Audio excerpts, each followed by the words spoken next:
Hello, everybody. Welcome back to another episode of the Podcast Strikes Back. My name is Connor, and you are listening to our review of Sonic the Hedgehog movie. Critically acclaimed movie. Critically acclaimed. I saw a headline that said that it was 95% on Rotten Tomatoes. Audience score. A minus cinema score. Yeah. And I am here with Ben. Hello. Gotta Hi, go Ben. fast. I know, right? Before we get into the actual review, we always like to step back and talk about how we were feeling going into the film. What did we think of the marketing? What did we think about all the little controversies that happened beforehand? So, Ben, why don't you let us know how you're coming into this film? I mean, how to summarize this one? How to even think back to the beginning of this whole journey? The first thing I remember, I guess, was when the first images started leaking, or the first poster came out. It was kind of the silhouette of this weird-looking humanoid figure with very powerful-looking legs that did not look like the rubbery cartoon character that we've all come to know and some people love. And that certainly set the alarm bells off a little bit. And then that trailer came out. It's a very distinctive trailer, wasn't it? We got our first look at what I guess was kind of almost a precursor to the Cats trailer. Just, it's an abomination, an eldritch horror that you cannot unsee. Just typical kind of internet overreaction. A lot of headlines about it. It did look pretty creepy. Let's be honest. Those teeth were My reaction was a little more tempered, I think. Like, I don't think it was... In the sense that you're not expecting anything from a Sonic the Hedgehog movie. Yeah, totally. But also, I'm just like, oh, worst thing ever. Like, it looked bad, but who was expecting anything from this movie? And also, I think I did actually hate it less than a lot of other people. And I kind of had a similar reaction to Cats in the end. But then, the movie itself looks like kind of your album in the Chipmunks or Hop kind of CG character in the real world. Wacky stuff happens. And then there was enough of an outcry that they decided to rejig the whole thing and redesign Sonic. And that, of course, was its own discussion that we'll probably get into deeper later about kind of creatives buckling to fans for whatever reason, good or bad, and whether that was something that people should do with what isn't a finished product or something that nobody's even fully seen. And I had very mixed feelings about that too. Then we saw the redone trailer, and I honestly didn't love the new design much more than the old one. I think it was a weird, like, I don't know what the word for it would be, where it looks like a cartoon character but not enough. Like, it's not Uncanny Valley, which is kind of the opposite direction. Yeah. But like, it didn't look enough like actual Sonic to be like, yeah, that's Sonic. And it was clearly, I think, less well rendered than the original, because it would have had to have been by necessity a bit more of a rush job. But anyway, the movie still looked kind of like whatever. Jim Carrey, I thought, looked very funny in it. And Ben Schwartz, who voices Sonic, I've just fallen so head over heels in love with over the past few years. I think he's one of the most naturally funny people on the planet. So his Milkman sketch on Jake and Amir is still one of the funniest pieces of content on the internet. If you haven't seen it, look up Milkman, Jake and Amir. It is fucking hilarious. Have you seen the song remix of it? Outstanding, just so good. I've seen the bloopers. Honestly, I listen to it on loop at all times. I watch that at least once a year, if not twice a year. Just like, it's fucking hilarious. Ben Schwartz on the Jake and Me podcast is probably the closest I've ever come to like crying and passing out from listening to a podcast, except for ours, because for different reasons. Crying and passing out, just without the laughing part. Yeah. So yeah, I did have this small little feeling inside me, like, I like elements of this, and I would like to be able to enjoy it. Yeah. And I had that weird mix of like, this is probably going to be really bad, and I'm going to lower my expectations. But then you follow that thought, and you're like, but maybe because of that, I'll like it. Yeah, exactly. So maybe I'll like it. Start looping in. So I went into it one afternoon, and I'm not going to lie, I did have a few drinks with it, and that was my journey up to that point. Yourself? Really similar. I had some very mixed feelings about the decision by the studio to go back and not even by the studio, but by the director to go back and change the look of Sonic. I'm not a big Sonic guy. It No, just me neither. wasn't a big thing in my childhood. But I did find the first iteration pretty creepy, or like the first trailer. And I think that, from a design point of view, they did the right thing. But from I kind of feel as though, good or bad, a director should probably stick to their vision. Or So should be in that allowed to sense- stick to their vision. Yeah, exactly. So in that sense, I was a bit, I think it opens up some very dangerous doors whereby we can kind of change a film by crowdsource, and I do think that that could lead us down some very sketchy paths. Anyways, I had this really weird kind of sense going into this film because I was weirdly optimistic, right? And I think it's too easy to just dismiss a Sonic the Hedgehog film. And I was trying to figure out why I felt weirdly optimistic about this film. And for me, it was a combination of a couple things. Like, the precedent was there, right? An existing property that started out as like a toy or a game or something like that, that ends up being really good. And all I could think of was like Lego Movie. With that movie, you were kind of pleasantly surprised because Lego Movie shouldn't be good. And what we got was one of the best films that year. You were setting the bar high for this one. Well, no, I just meant in the sense that there is a precedence for it. Like, so it's not like it couldn't have been happen. good. Yeah. Yeah, anything could be a good movie. Yeah. Exactly. And then beyond that, their decision to go back and change the look of Sonic made me think that there was something about this film that they thought was of value. And that, for me, was the only reason that I could see that they would spend money and time in reshooting, or not even reshooting, but redoing this major character. Either that or they just hadn't completed a lot of it anyways. But yeah, I just figured that there would have had to have been something that I wasn't seeing. Like, maybe the performances by Marsden or Schwartz were really good. Maybe they had just nailed the story. Maybe Jim Carrey was just too good to miss. Like, something in this movie just had to work for them to invest that money. So yeah, I was going into it just with this thought that, maybe it's good. It's got to be something here, and I will find it. Exactly, right? So let's get into it. Let's think about what we talked. Guys, we will be talking about spoilers throughout this. So if you haven't seen it, I mean, I don't know. don't watch it. But if you have, If you haven't or seen you it, don't do care you about really care about spoilers. Sonic Yeah. the Hedgehog spoilers at this point? So I want to talk about something that I thought I was my biggest disappointment with this film, and that was Jim Carrey. Okay. So I really like Jim Carrey. I don't really get tired of his shtick very easily. I think he's just a really funny, entertaining guy. I think his physical comedy is great. And I feel as though he took a really weird angle with this. And not weird in the sense of wacky weird. I found his character to be mean. And not mean as in like the Grinch mean as in just like mean. And that really put me off. And I thought that there was a chance for them to have a plot line or a character development or any number of like angles that they could have taken with this character that I thought would have really brought something to this film. And if you add in Jim Carrey with his wackiness, that it could have really been spot on. But they just went with the mean bully type character. I just didn't like that. I found that unpleasant. Yeah, he was very much an arsehole.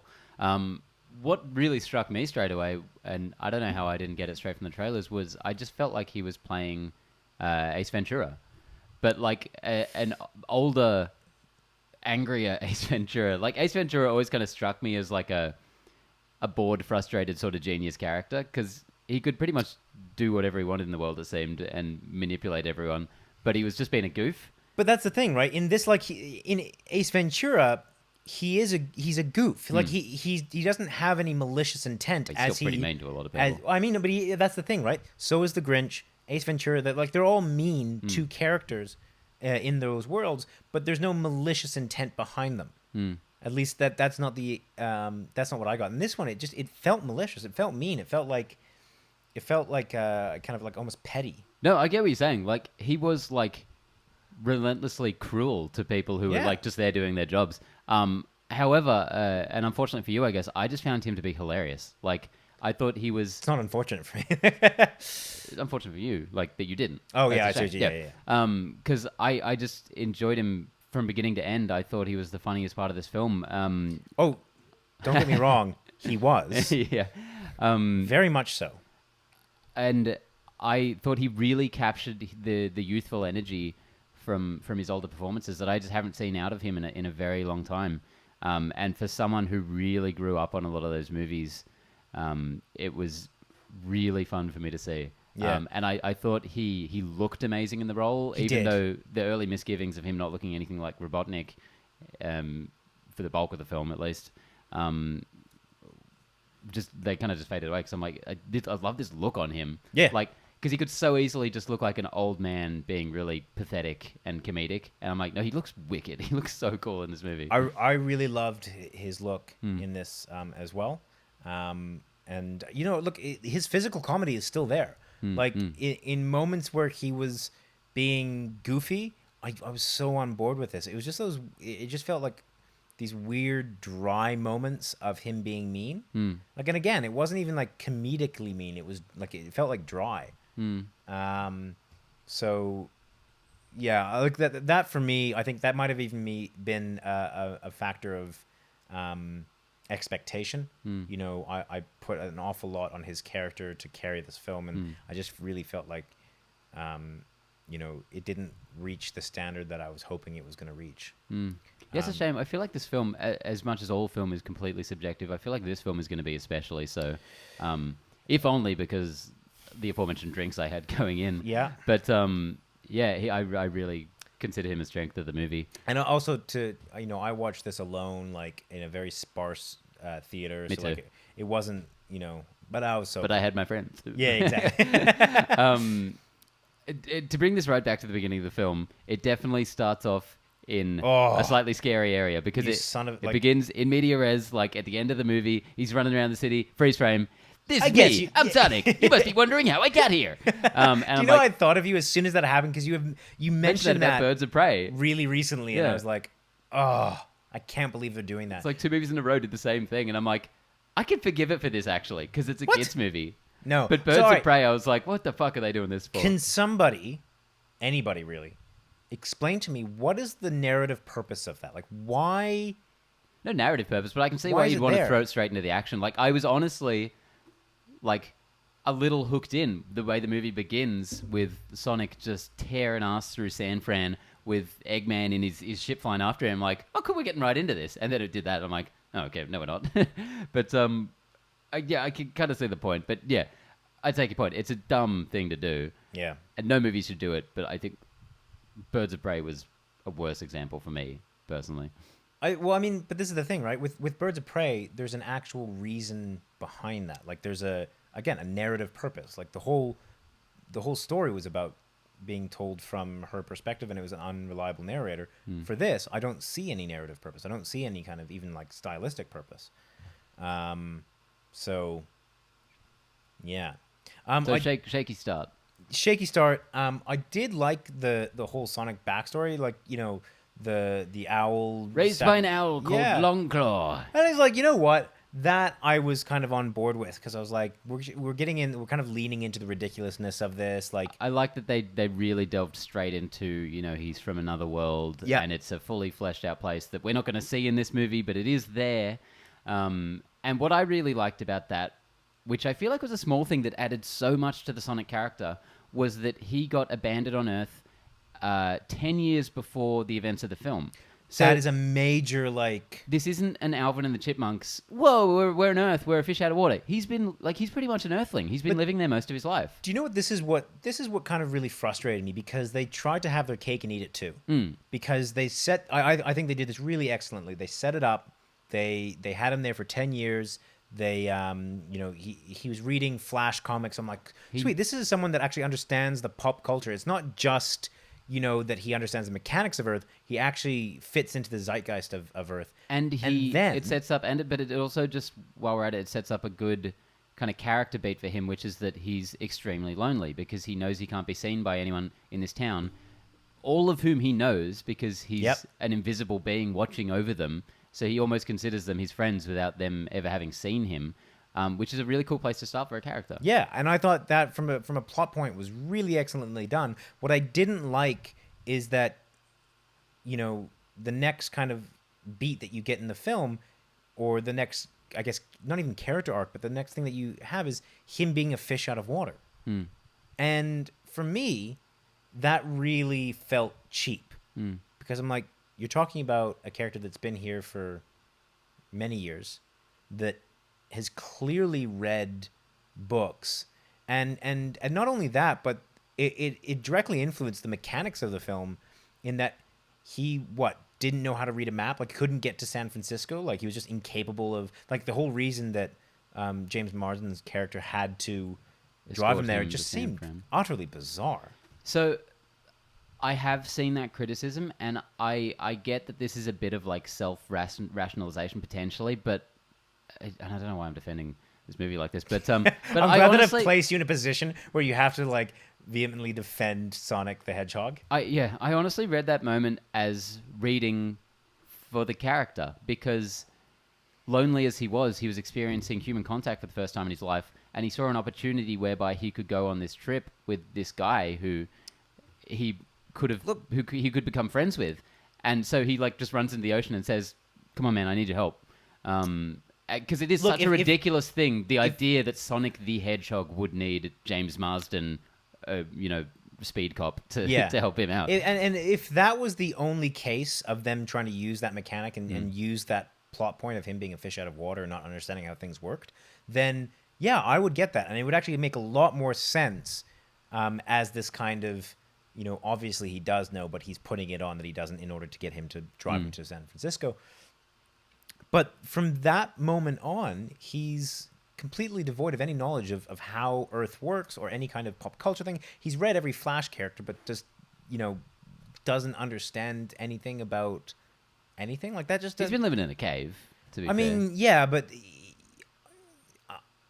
he knows popular movies. He knows popular... I think they should have gone the exact opposite way and then had him like really tapped into things that are in the kind of pop culture, but maybe not have some practical experience or practical knowledge, things like that. I just felt that this whole fish out of water like shtick was it felt cheap to me.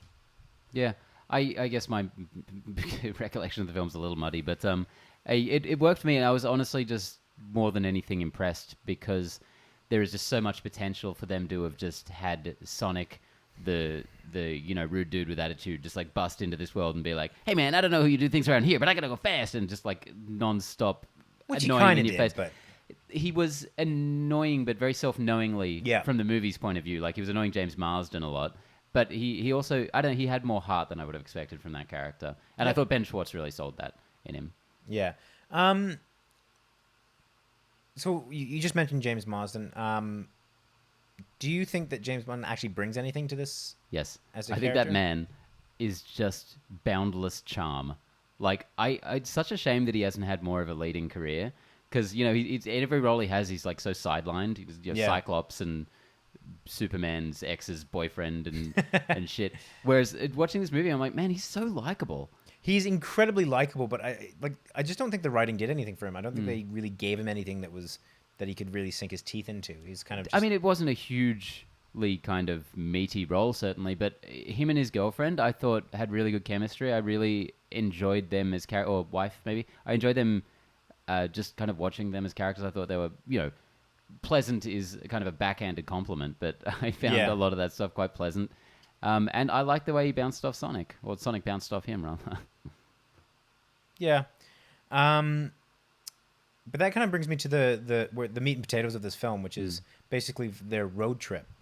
And I gotta say, this is where I really felt the movie started to fall apart for me. The action scenes were fine, but I felt that a lot of the dialogue between Schwartz and Marsden, between Sonic and, I don't know what the heck his name is. Cop. Generic cop. It felt forced.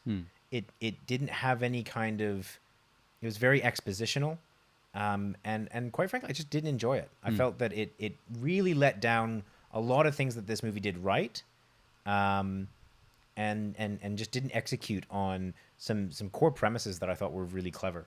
So like you said, the whole, setting him up as someone that's been on this earth is a really good setup. The fish out of water is a poor execution. In this sense, them doing a road trip together is a good setup, I think. But them going to a bar and like, if the movie wanted to tell you something, it would literally tell you something. And I just kind of felt as though none of the moments where you get told something were deserved. Like, it's just like you haven't even given the audience a chance to figure it out for themselves. You're just telling the audience this is what's happening. And that really fucking frustrated me. At the risk of telling you something, you do recognize it's a kid's film, right? Yeah, but this is my thing, right? Like, so is Lego film. Like, so are all the Pixar films. And they don't do that. They don't. I mean, like, this is my problem. I know it's possible, right? You can make a good kids film and write good characters with good plots and good dialogue. 100%. I don't think saying that it's a kids film is an excuse anymore, because we know that you can do better.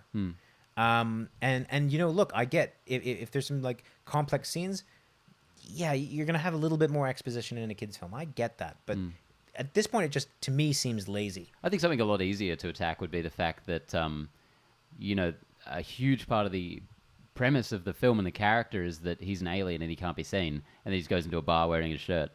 And it's like, well, how can we take any of this seriously now? Yeah. Not that we were meant to take it seriously, but I take that point that you just made through my mouth. But I actually really enjoyed it because I guess I was just having such a laugh at this film, or with this film, either way, I don't know.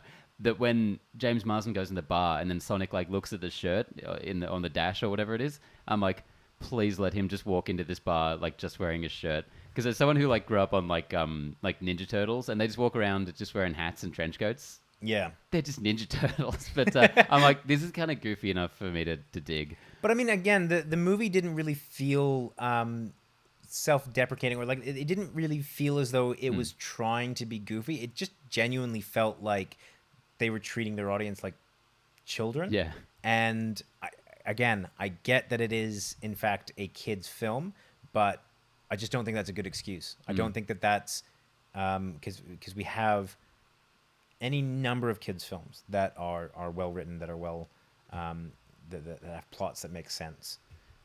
So it's just not an excuse for me. How do you feel? You briefly mentioned kind of the action stuff. How do you feel about largely? A lot of it's kind of a rip-off of Quicksilver in X-Men. Which there was that one scene which sort of inevitable with a super speed character. Like that scene out of X-Men. Which one is it now? Days of Future Past. With and Apocalypse. Well, yeah, exactly right. But that scene has kind of been copied now endlessly, almost like shot for shot. It was copied in Apocalypse. It was copied in this. I remember seeing it in something else as well. All right. Don't become a lawyer. I swear to God. I've definitely seen it before. I definitely seen him murder like 12 people last week. You did it. I feel like it was too obvious. Having said that, I gave it a pass because it's a cool scene. Whatever. Yeah, I thought it was kind of cool, and the action largely overall I thought was well done. Sonic himself I thought was a very unconvincing effect. I mean, as in the execution? Yeah. Oh yeah, no, very bad. Like it was very unfortunate to see. Like they clearly, this was like you could watch this and be like, oh, they had to redo Sonic in this, didn't they? Oh yeah, and that's the problem, right? I think they fixed up the design, but inevitably they failed on the execution. It never looks like he's there. The most egregious example of this is not even it's not even a special or a CGI issue. Oh, when he's in the blanket? Oh my God. I mean, this is kind of where I figured that, the people that are making this movie don't give a flying fuck. Because the idea that Sonic the Hedgehog was actually in that blanket is so utterly absurd to anyone that has eyeballs. that it's just like what was the point here? Like what It were was they the doing? original design of Sonic under there, though. So yeah, I don't Ugh. know. It's just weird, like flopping Just around the reshoot blanket. it. Looks like Fuck. an empty blanket. It's very strange. Yeah, that was really bizarre. Hmm. I didn't like that at all. Um. I will say though, I did love the aunt or the sister in this. Oh yeah. I thought as a comedic effect, I thought she was brilliant. I thought she was really good. Yeah. So she It's such a is small thing, but she's representative of all of the comedy for me in this film. Like I was watching this movie just genuinely enjoying it so much more than I would have thought that I was like, did Ben Schwartz have like a writing hand in this or something? Did he was he I would hope that he doesn't. was he on set?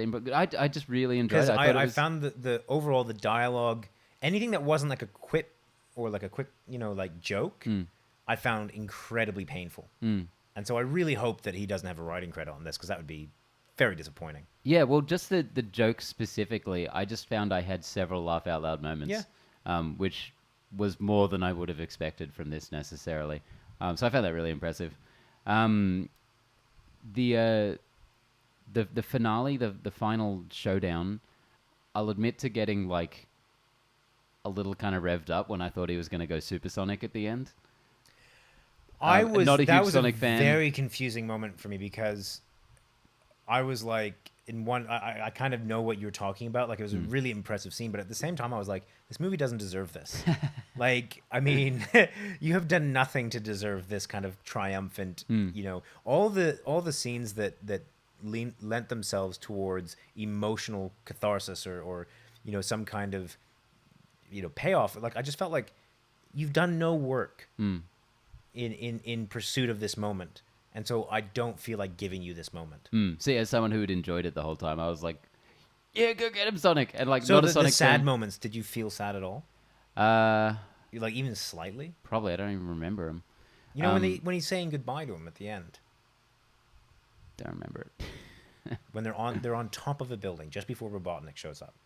Oh, is this when they go like when he pushes him off the building? Yeah, before that, like when they're having their like sad goodbye. Yeah, I don't know. I mean, that was just all kind of wheels turning. Obviously, that wasn't the actual end of the movie. Although I did Yeah. have the thought I remember now actually being like, it'd be so cool if he just goes now and like that's the end. Like, there's no finale. There's no actual Yeah. proper third act. What? How about the product placement in this movie? Oh, Outstanding. The Olive Garden shit. So Fuck I me. loved the Olive Garden one. I hated it. I thought it was so I funny. Hated it. So Oh no, because it's just not. I know what they were going for. They were going for like the randomness of it, and it just it felt like such obvious product placement. You don't get to have it both ways. You don't get to be whimsical and random, and then also, I mean, actually, no, that's not true. If you're gonna do that, you have to do Kingsman. You have to lean into it. You have to like. But they did lean into it. It was the whole crux of the joke. Ugh, I didn't like it. I thought that joke would work like exactly the same with like a fake restaurant. Like I thought it was a really funny joke. I thought it would work better with a fake restaurant. But I just think it was a really funny joke. And the fact that it was obviously product placement, I'm like, that doesn't add or detract for me. I just think that's a funny joke. They did it with a couple of things. The one that was really bad was like the rent or the real estate website where she was just like, I'm just looking up real estate on this website. And it just shows the computer and it's like, look at the website. Yeah, look, they were going hard. You know what this reminded me of is the Power Rangers when they God. like The Krispy Kreme? Yeah, the egregious Krispy Kreme plug. No, look, I don't think that they earned the kind of wackiness of it, like or the leaning into it. Again, the golden standard for me, at least, is Kingsman. But that movie also garners a lot of goodwill for me because everything else about it fires, so or works so well that I feel like it deserves this. This, for me, doesn't, and therefore all the product placement just seems kind of cheap. Did you catch any more? Because I didn't say it. There was a few, and like there's ones where they had to like actually like they said the tagline for it. I can't remember what it was, but there was for a Olive few. Garden they did. For Olive Garden they did, and I believe there's at least one more that I remember feeling like this is Maybe you should be able this to. is a bit much. I don't know, like I think it's really ambitious to think that I'm going to remember anything about this film. It's the whole point of product placement. Never works though, does it? I mean, not really. Like I can tell you what again. No, it does. Kingsman. I remember what the sponsors were. It's McDonald's and Samsung. Oh. And I mean, like I don't even mind being sold to in that. Because I was like, I love how upfront they're being about this. But in this one, I was just like, ugh. It just you don't deserve this. This movie didn't put enough effort, or this movie didn't do enough well to deserve some of the things that it could have gotten away with had it been a better movie. Yeah, I kind of always give product placement a pass generally because it always strikes me as like the movie needed it. Like this was a smaller production that probably needed a bit more of a hand to get made. And I don't want to high road you. This is just how it feels to me. Like when I see that shit, like you'd see someone like you can high road me with a Sonic the Hedgehog film. No, I mean, you can try if you really want. In my mind, I'm just thinking like you see a guy like scrubbing windows on the street or something. It's like, oh, it's a shame that he has to do that. Like rather than being like, fuck you, man, for doing that. I know it's a weird comparison. Oh yes, yeah. No, the people that made Sonic the Hedgehog. No, but I mean, this movie window scrapers. This movie did strike me as a fucking underdog in terms of the blockbuster sphere. Yeah, and again, look, I would 100% be behind you with that sentiment if I felt that they had put more love into the actual product. And I just feel like they cheaped out on a lot of spots. And I don't know that it necessarily has anything to do with the budget constraints, because you can write good dialogue. I mean, yes, you have to pay writers. Like I get that, but I just feel as though I just don't feel like I would have rather them stripped back some of the Robotnik stuff, even in terms of like the skill, like the drones and all that, and spend that money on, I don't know, like, better writing or something like that. Or Ben Schwartz is there, like just don't just get him writing jokes, get him involved. I don't know. This movie, I felt like there was a lot of stuff that it did right. There was a lot of stuff that it kind of set up well, and then just didn't really execute on those premises very well, which is unfortunate. I want to talk about the post-credit scenes. Do you have anything about the bulk of the film you want to chuck in? Any other details? No, I don't think so. I was trying to think if there's anything else that really stands out. We can circle back if we have to. Did you see both post-credit scenes? I saw the one. I didn't see the second. The one was the one with Robotnik with his mustache in the Mushroom Kingdom, which I loved. He looked great. Didn't he look amazing? Which makes me oddly excited for a sequel. Yeah. And on that note, the second post-credit scene was a portal opening and Tails coming out. Miles Tails Prower, the famous sidekick of Sonic. Mm-hmm. You know Tails? Oh yeah, yeah, it's the three. Yeah, okay. Tails. Tails. Yeah. So they've definitely got their eyes set on a franchise here. Yeah. And I after the opening weekend this has had, I'd say they're going to get it.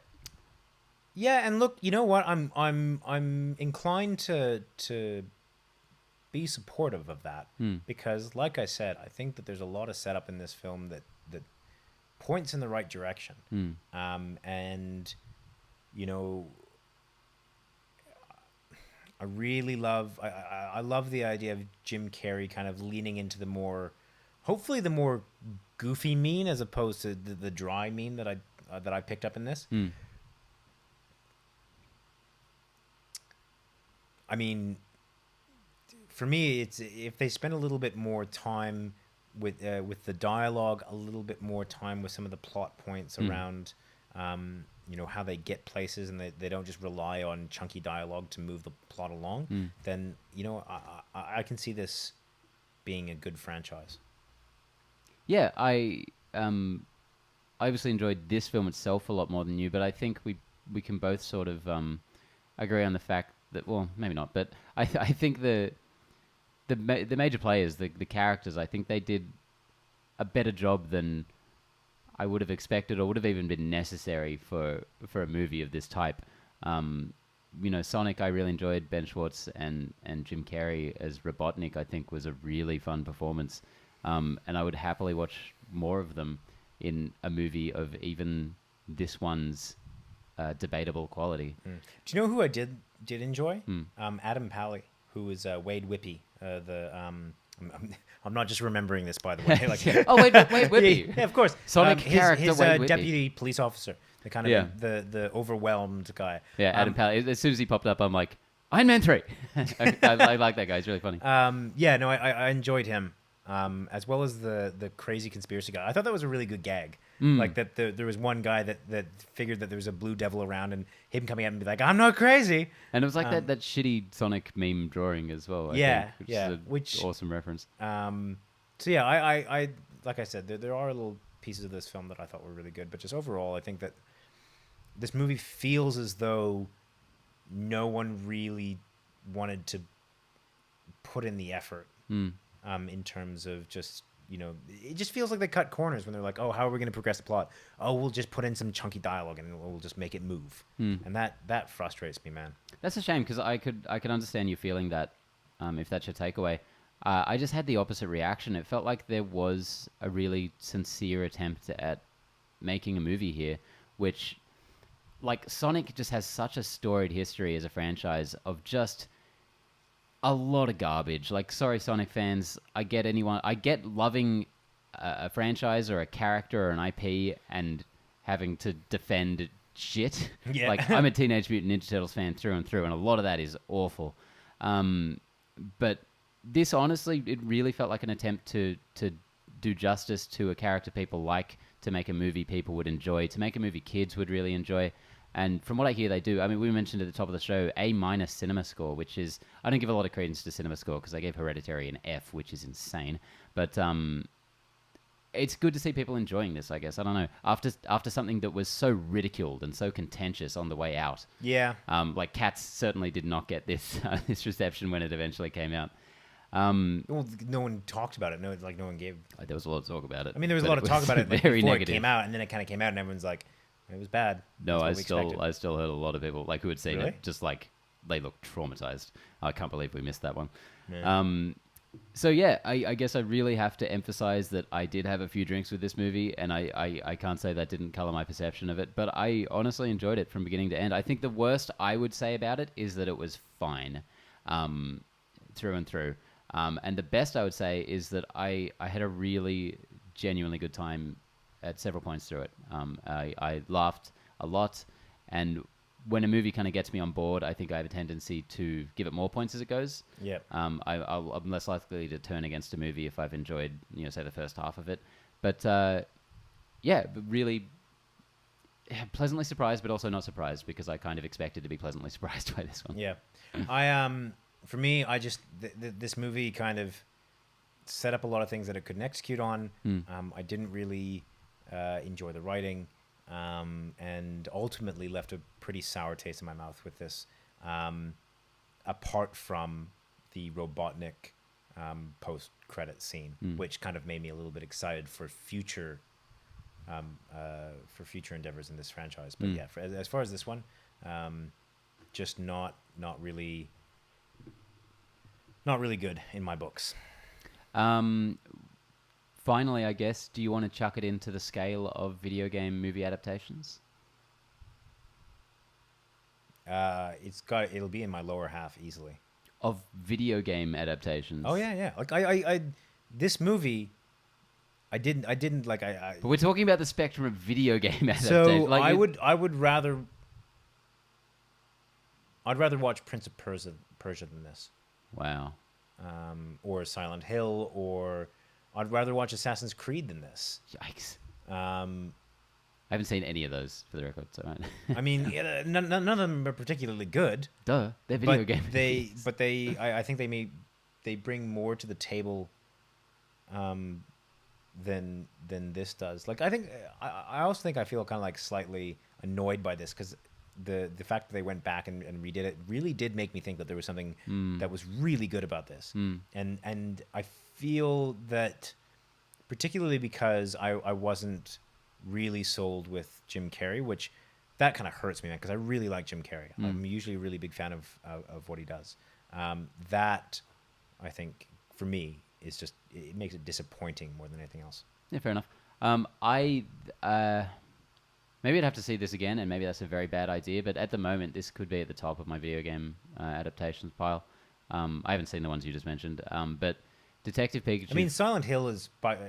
Some people think it's trash, but like a lot of people hold that up quite highly in terms of adaptation. So yeah, that's something I definitely think you should check out. Maybe. Because I think when we did the Detective Pikachu review, I probably put that up there with Tomb Raider as I couldn't probably pick one of them at the time, but I was like, these are probably the best. Mortal Kombat might be my favorite, actually, but for I'd definitely reasons. rather watch Tomb Raider Love than this. Mortal Kombat. Actually, I'd watch Tomb Raider 20 times, both versions, before I watch this again. Well, I was definitely talking about the new one. No, not the old I one. know, and that, for me, I definitely would do that. But just for nostalgia's sake, I'd watch old school Angelina Jolie.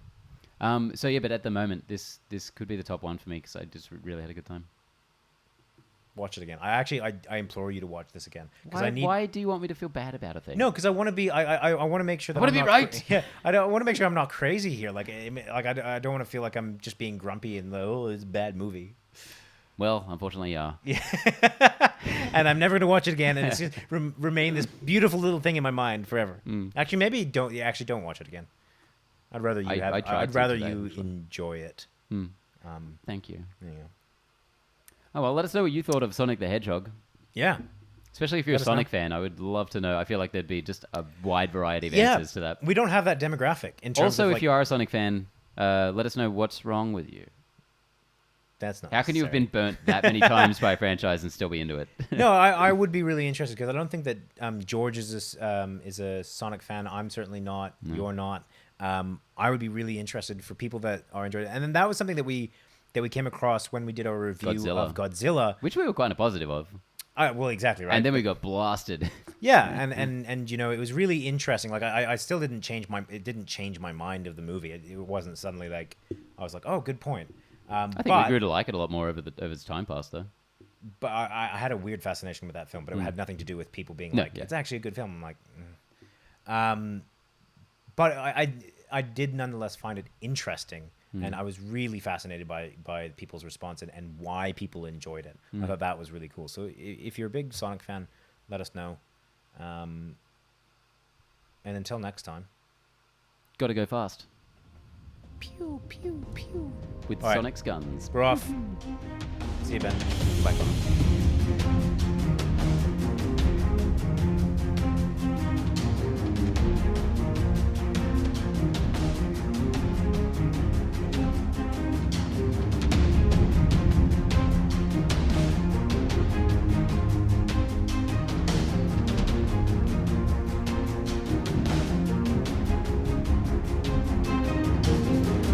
Bye, George, wherever you may be. I never mentioned that he wasn't here.